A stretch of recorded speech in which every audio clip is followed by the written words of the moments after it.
painel para este exercício de cidadania que se quer com bastante responsabilidade.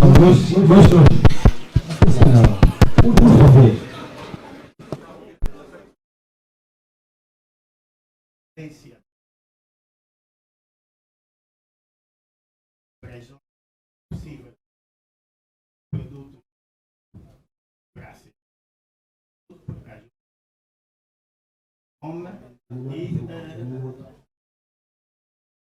ok, de alguma forma no meio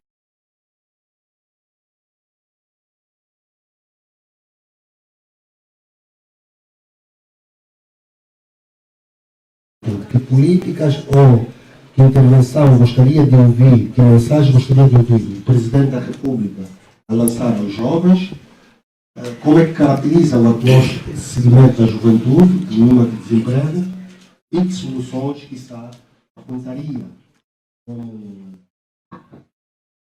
caminhos a serem seguidos. Por favor. Muito obrigado, boa tarde a todos e agradeço pela presença de todos. Agradeço também aqui a partilha do painel pelos colegas, em especial a doutora Margarete Nanga, que é pela primeira vez que estamos a partilhar o palco, mas o Foca e o Tito já temos estado juntos, o doutor Osvaldo também, uma vez mais pelo convite, e dizer que sim, em relação às questões que coloca, eu gostaria de começar por um diagnóstico que nos leva um pouco aos fatores históricos do país. Nós temos um país jovem, obviamente, são agora 40, estamos a caminho já de, vamos lá ver, 48 anos de independência do país e temos um problema que assola o país, em que o país é governado desde a sua independência por um único partido. Então, falando do Estado da Nação, não podemos fugir da responsabilização deste ente, que, a priori, falha porque ou faz os diagnósticos errados ou não gosta mesmo de fazer diagnósticos. Não é concebível que tenhamos hoje um país com todas e inúmeras dificuldades que os cidadãos passam, e sobretudo a juventude, que é a maioria aqui nesta plateia, que, como disseste muito bem, está assolada por problemática da empregabilidade. Está assolada com a problemática da pobreza mesmo em si. Essa questão da empregabilidade poderia-se dizer, e até o Tito vai fazer esse papel, de que tem havido políticas para atender às responsabilidades da juventude no país. Só que, para a nossa surpresa e infelizmente, essas políticas não têm estado a dar respostas eficazes aos problemas da juventude. Eu poderia fazer o que o Fuca fez, enumerar os problemas, só que todos nós já sabemos quais são os problemas. Quais são as soluções? E, diga, quais seriam as soluções? E é ali onde eu digo, a solução, Osvaldo, passa primeiro pelo diagnóstico. Não é diagnóstico da propaganda, não é diagnóstico da politiquice, não. Diagnóstico dos problemas sociais do país. Para que, feito o diagnóstico, venhamos com respostas que venham trazer soluções eficazes para esses problemas que estão aqui mencionados. Porque, como vê, a juventude hoje no país já não está mais no tempo de esperar. É outro desafio que o país tem. A juventude já não tem paciência de esperar, porque a juventude quer viver o hoje. Só que o hoje está cada vez mais adiado. E o adiamento do hoje acirra os problemas nas sociedades. E é por isso que quando olhamos para quem que venha representar o governo, vai para a televisão, falar de coisas que hipoteticamente venham fazer e tudo, conseguimos entender aquilo que podemos dizer, o fosso que existe entre a realidade do país e o que anda nas cabeças dos governantes. Deputado Adriano, só para...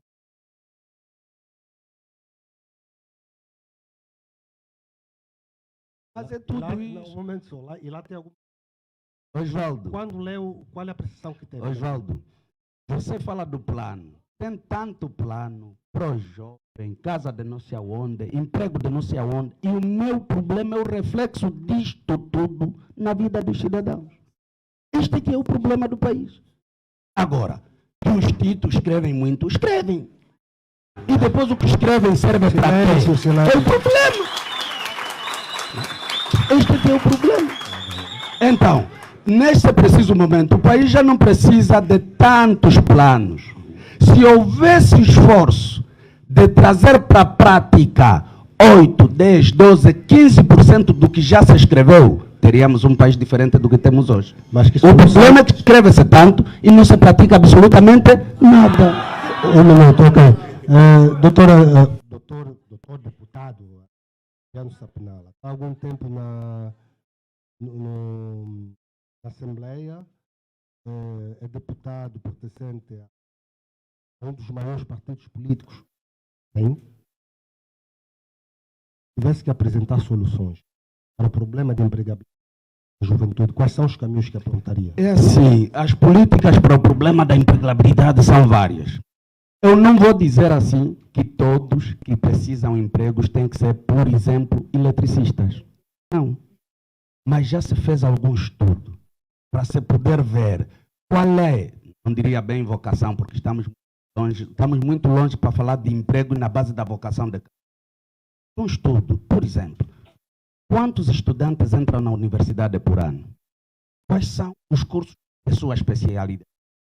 Quais são os cursos que poderiam trazer respostas eficazes aos problemas do país? Quais são os currículos das universidades em relação a essa perspectiva? Você não consegue encontrar uma analogia que traga respostas corretas sobre isto. Mas essa questão da empregabilidade também passaria por ali. Porque, repara, hoje nós temos a mania, e aqui tem muita juventude que quer se licenciar. Se calhar a solução para Angola não seja termos 30 milhões. Precisamos olhar para aquilo que é o básico, para desenvolver o país. Vamos lá ver a questão da agricultura. Os caminhos. É onde o Foca está reclamando. Foca, você dá esperança, meu irmão. Não, e com toda a razão, Adriano. E com toda a razão, vou passar a palavra a Margarete Nanga. Foca tem razão da sua reclamação do tempo. Doutora Margarete Nanga, qual é o diagnóstico que faz da nação? O que é que gostaria que o Presidente da República faça? A sua visão e quais são os caminhos que o país pode trilhar para alterar esse estado de coisa? Umas aspas. Pode eleger um segmento, se preferir. Boa tarde a todas e a todos. Colegas do painel. Hoje, ao Osvaldo também. Bem,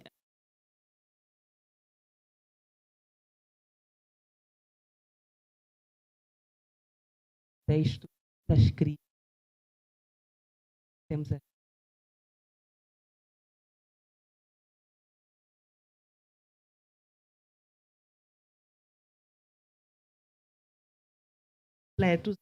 Os programas de investimento público, de facto, não resultam na prática, na esperança, no desejo, na certeza, no bem-estar que os angolanos esperam. Então, eu acho que se o Presidente da República desejar fazer o verdadeiro discurso à nação, ele tem de ser realista, ele tem de ser honesto e ele tem de pedir ajuda às pessoas, porque está mais do que claro que o Presidente da República e o MPLA sozinhos não vão conseguir a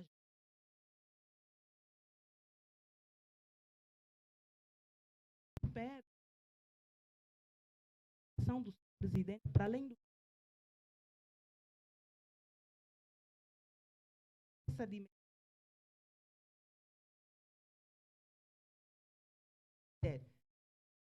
e que projetos pragmáticos são situação afetiva, assertiva, efetiva. Claramente que sim.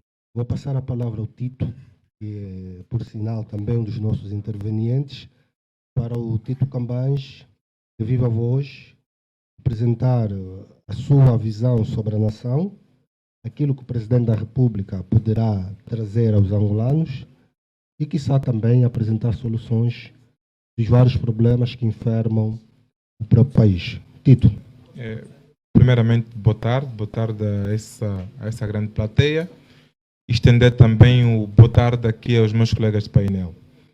Eu penso que no discurso de Estado da Nação, o senhor Presidente da República poderá efetivamente fazer um grande balanço da sua governação, né? Dos últimos meses, como é que efetivamente têm sido resolvidos os problemas. E penso que o discurso será dividido em determinados domínios, né? Nomeadamente no domínio econômico, no domínio social, e quando falamos de domínio social vamos incluir a educação e a saúde. No domínio internacional, basta olhar para o papel que Angola tem desempenhado ao nível da região e ao nível global. No plano econômico, obviamente que também o Presidente vai fazer um rescaldo de que Angola não é uma ilha em si. É preciso nós termos a sensibilidade de que temos que ter a capacidade de saber que Angola está inserida numa região que foi infelizmente muito afetada com a guerra que está a ocorrer entre a Rússia e a Ucrânia. Silêncio. Meus caros, Um momento. Senhores, um momento. Silêncio, silêncio, silêncio. Companheiros, assim não vamos conseguir ter um debate urbano, um debate construtivo. Vocês não permitiram que o Tito terminasse. Ele está a se referir não ao nosso conflito civil. Está a falar da guerra entre a Ucrânia e a Rússia. Tem que ouvir isso. Um momento. O que é isso? Como é que nós vamos construir uma nação assim? Onde as pessoas, mano, o outro começou a falar, já quer atacar. Tem que haver urbanidade também. Tem que haver alguma urbanidade. Tem pessoas mais velhas aqui, por exemplo, olha, a tia Isabel, uma senhora que está quase com 70 anos, veio assistir e os senhores começam a se comportar assim. Não é lógico. Isso é complicado. Nós só temos um país, que é Angola. Nós temos que discutir ideias e apresentar caminhos. Avança, Tito, faz favor. meus caros, continuando, sendo assim, eu penso que o balanço vai cingir-se justamente nisso, que é olhar para os problemas que todos nós conhecemos. E quem conhece mais ou menos uma das características do presidente João Lourenço é olhar para os problemas de frente e não fugi-los. É encarar os problemas, ter a sua consciência e ter a capacidade de ver quais instrumentos para os resolver. Todos nós sabemos que vivemos problemas como a falta de emprego, problemas de saneamento básico, mas em concreto também temos a capacidade de ter a sensibilidade de saber que muitos destes problemas têm sido resolvidos. E basta ter a capacidade de os enumerar. Por exemplo, falando do setor social, que é aí onde eu gostaria de começar, nos últimos anos nunca se recrutou tantos professores, tantos médicos como têm sido feitos agora. Só neste ano estão a entrar cerca de 8.000 professores para o novo ano letivo. Só no ano passado conseguiram ingressar para o sistema de saúde cerca de 8.000 médicos. Desde médicos a enfermeiros e assim sucessivamente. Agora, meus caros, é preciso ter a consciência de que para um país novo como o nosso, os problemas não vão ser resolvidos do dia para a noite. Porque se nós tivermos a capacidade de pedirmos soluções a quem é da oposição, também não nos vai trazer os problemas de hoje. Tito, diga-me uma coisa. E mesmo os gritos de hoje... Permita-me só fazer uma pergunta, Tito. Perante o atual contexto que o país vive, na sua ótica, qual é o grande desafio do nosso executivo? Osvaldo, primeiramente, o que fazer é os diagnósticos muito bem feitos e o executivo representado pelo MPLA tem assegurado de que tem a capacidade de os resolver. Agora, é preciso nós termos a sensibilidade de que não se vão resolver os problemas todos de uma vez. Há muitas coisas que foram conseguidas e nós espero que tenhamos tempo para explicar aqui as coisas. Em concreto, dou-lhe um exemplo. Nós há tempo estávamos aqui a reclamar sobre as infraestruturas. Nós conseguimos, efetivamente, há bem pouco tempo, resolver o problema da estrada 230, que é uma estrada que vai ligar Malange, vai ligar o Dundo. As pessoas, assim, se as pessoas tiverem a capacidade de ser honestas consigo mesmo, vão saber que muitos problemas estão a ser resolvidos. O Adriano diz que há um país que tem independência e é governado somente por um partido. partido desde a sua independência. Ok, mas nós, desde a independência, vivemos um período de uma guerra civil que só parou em 2002. Agora, de lá para cá, tem sido muito esforço. É preciso visitar países com a nossa realidade e tentar fazermos a comparação. O que é que nós já conseguimos? Que ganhos coletivos é que nós temos? Silêncio, Olhando para a região, que países africanos, com os nossos recursos, com os nossos meios, conseguiram ter cidades, por exemplo, como Quilamba, conseguiram ter hospitais. Silêncio, meus senhores. Meus senhores, um minuto. Vamos ter que interromper várias vezes o debate. É o seguinte. O Tito e o Adriano, vamos deixar que eles dois aqui vão se afunetando. Esse é o nosso trabalho como plateia, eles próprios aqui vão se entender, vão se falar, então nós não temos que intervir. O Tito, com certeza o Adriano depois vai replicar e triplicar tudo que o Tito está aqui a dizer. Não cabe a nós, deixa isso entre eles dois, ok? Agora vou passar a palavra a Margarete. Margarete, perante esse estado de coisa, qual é o principal desafio do executivo do presidente João Lourenço? Bem, eu vejo os desafios que nós temos enquanto Estado em duas perspectivas, né? Nós temos que primeiro reconstituir o Estado do ponto de vista político, institucional. Senhor, silêncio, alguém está a falar. Nós temos que todos trabalhar para reconstituir o Estado do ponto de vista político e institucional. É claro que a confiança dos cidadãos nas instituições está muito baixa. O Afrobarômetro terá produzido uma pesquisa em 2021 ou 2020, era sobre a Covid, mas uma das perguntas que a Afrobarômetro... Eu também penso que todos nós somos chamados a contribuir. E eu acho que há essa vontade. Só o facto das pessoas estarem aqui é porque as pessoas querem, de alguma forma, continuar a acreditar que é possível. Apesar de todas as situações adversas, as pessoas, e graças a Deus, não é a maioria dos angolanos, mas acho que essa sala reflete muito bem que as pessoas não querem ceder ao cansaço, não querem ceder à raiva, as pessoas querem, em algum lugar, ir buscar um sinal que lhes permita resgatar a esperança de continuar a acreditar que é possível. Então, as pessoas estão aqui. Isso é um... Agora, não basta que as pessoas estejam nessa sala. É importante que as instituições estejam preparadas para dialogar. Mas participar... Ontem a Handeca está a organizar, desde segunda-feira, uma conferência sobre autarquias e eu tive a grata missão de falar sobre participação. E eu acho que nós temos um erro na nossa cabeça. Quando nós falamos de participação, pensamos que é só os cidadãos virem para esses espaços, opinarem ou fazerem perguntas. Participação é também o Estado, não é? Redistribuir os recursos públicos. É também o Estado redistribuir de forma justa, adequada, os privilégios, os bens do Estado.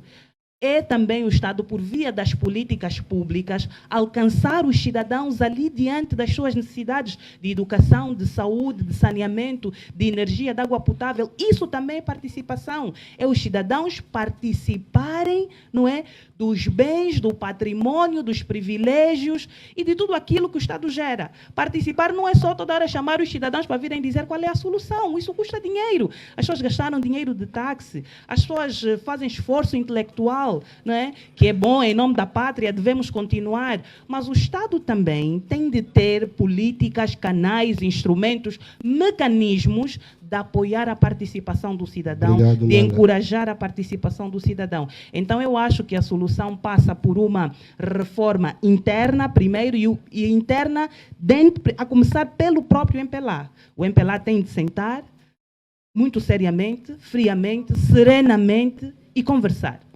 O que é que nós queremos fazer? Obrigado, Nanga. E como é que nós devemos trabalhar com os vários segmentos? Eu não sei se percebi bem a tua intervenção, mas apontou que um dos principais desafios é a comunicação do Executivo.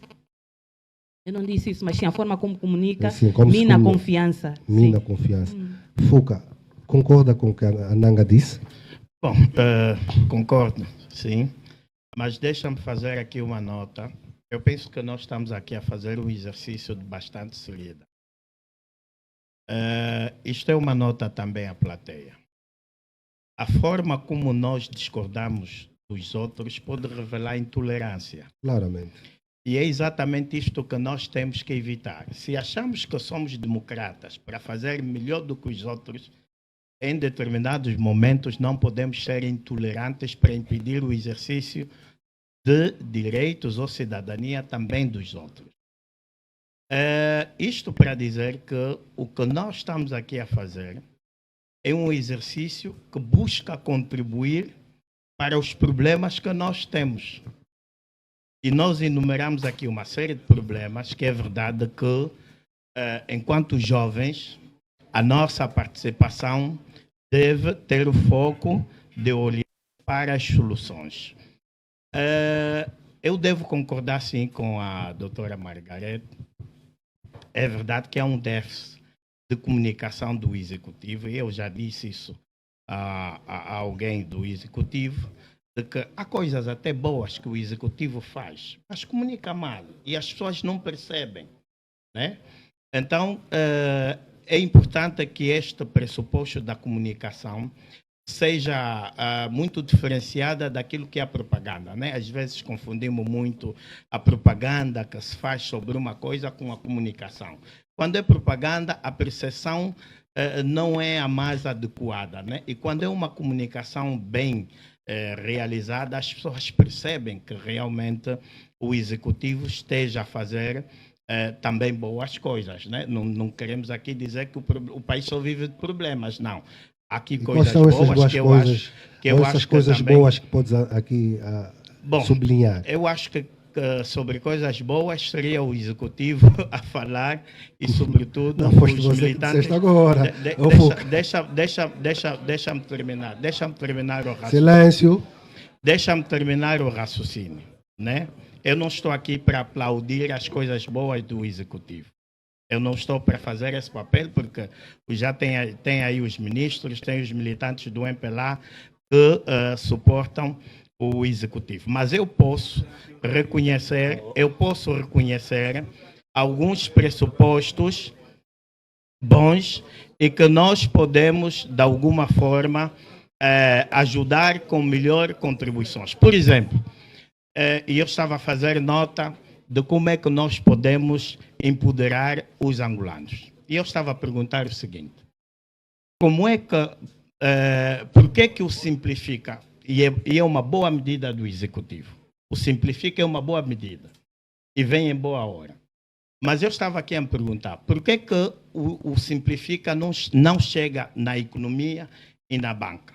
Porque o que assistimos até agora é simplesmente no quadro da administração pública.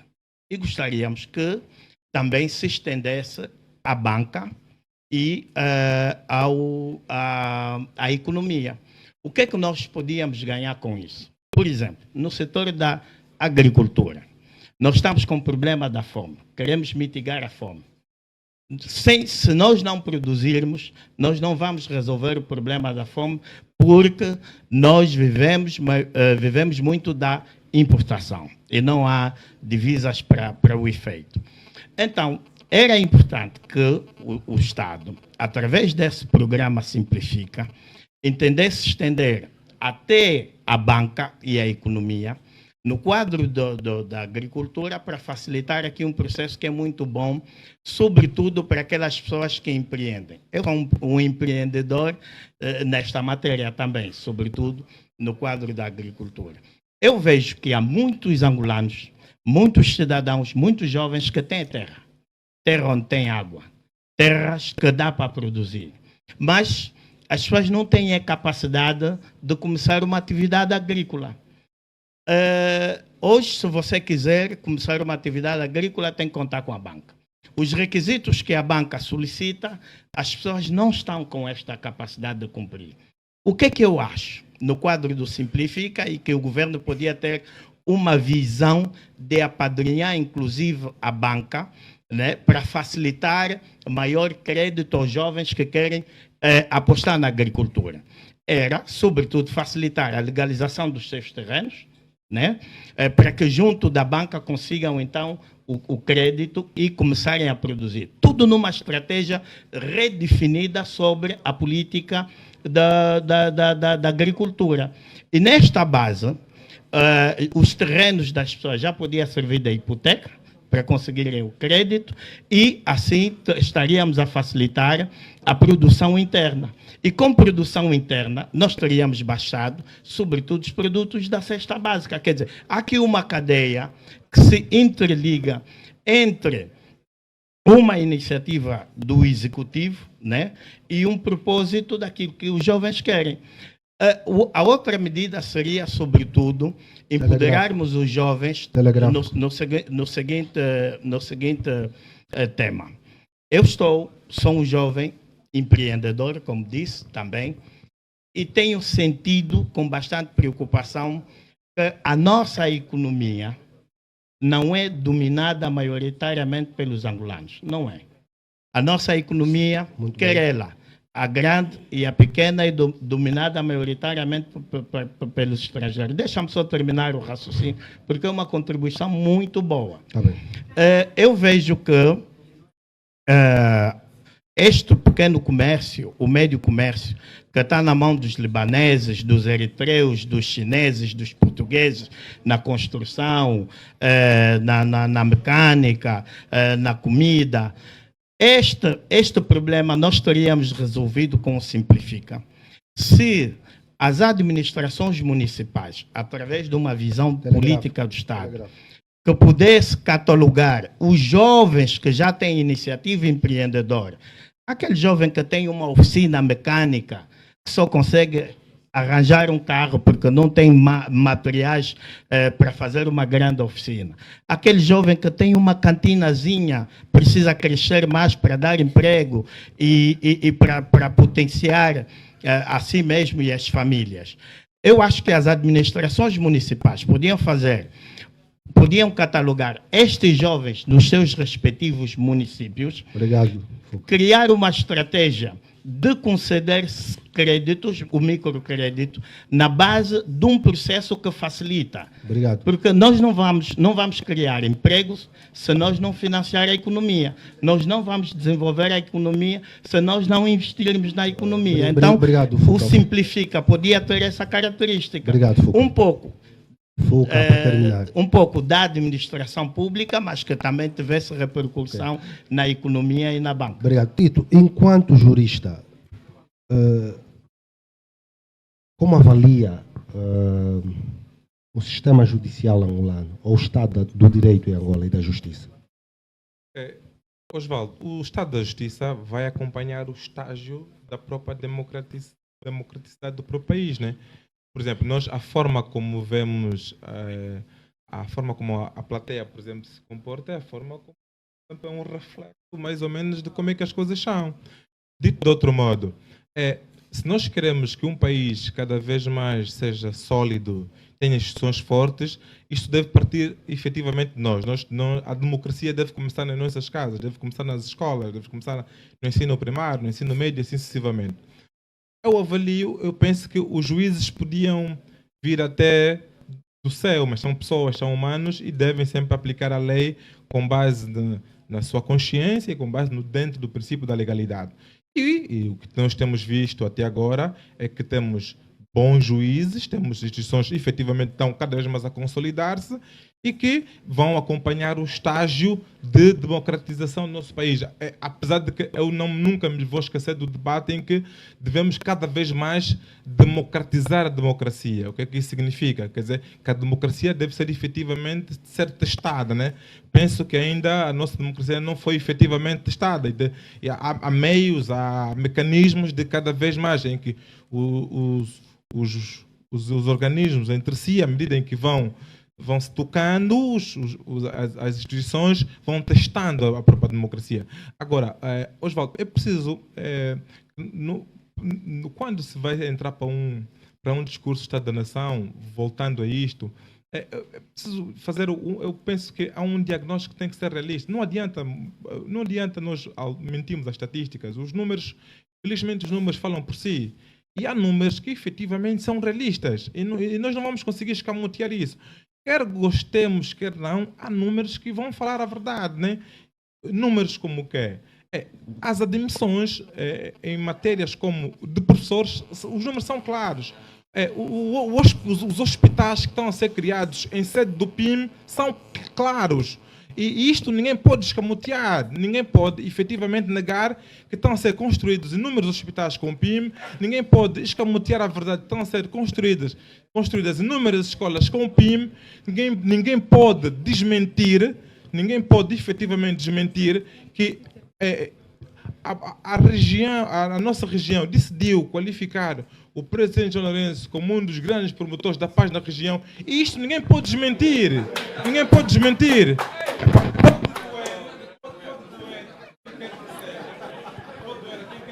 Mas efetivamente pode efetivamente doer a quem quer que seja, é absolutamente normal. Estamos numa democracia, mas ninguém pode conseguir esconder a estatística. Hoje em dia, ainda em sede das reformas que têm sido conseguidas, muita gente sabe que dentro do casco urbano já não sentem muitos apagões. Há grandes investimentos que foram sendo feitos em matéria de energia, em matéria de água, que ainda têm sido também feitos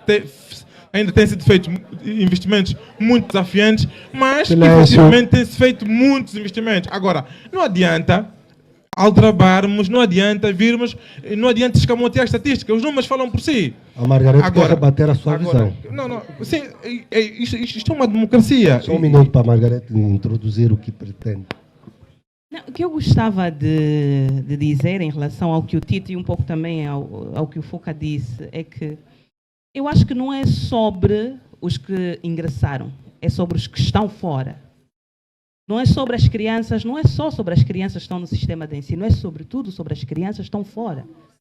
Não é sobre os jovens que foram admitidos ao serviço público como professores, é sobre os milhares de jovens que não têm emprego, certo? Então a mensagem do presidente tem que se focar nestes que estão privados dos seus direitos, estão privados de condições de dignidade, estão privados destas, digamos assim, condições sociais que são fundamentais para manterem a sua socialidade em padrões mínimos de vida. Eu acho que é sobre isso, né? 2. A terceira questão que eu gostava de atacar é discutir economia. Nós discutimos muito mal a economia em Angola. E era bom que o nosso presidente, por exemplo, viesse explicar-nos por que a nossa economia não cresce na proporção do crescimento populacional. Porque isso sim é que é necessário para sairmos da crise em que nos encontramos. Por que nós não conseguimos crescer na proporção do crescimento demográfico? Uma das causas da crise econômica é porque a população cresce mais do que a nossa capacidade de produzir recursos e bens. Não tem que ver, e se nós formos, e se nós ficarmos atentos, no discurso passado, o presidente disse, bem, eu sei que nós temos muitos desafios macroeconômicos, mas para mim a solução está basicamente no investimento privado. Eu sei que o investimento privado, isso disse o presidente no discurso passado à nação, o investimento privado pode ajudar-nos, digamos assim, a desenvolver, a noção de desenvolvimento. E depois ele diz assim, eu também sei que para atrair investimento privado nós temos que olhar para o capital humano, para o desenvolvimento de infraestruturas e para a diversificação da nossa economia. O que é que já foi feito para diversificar a economia? A quem pertence o agronegócio?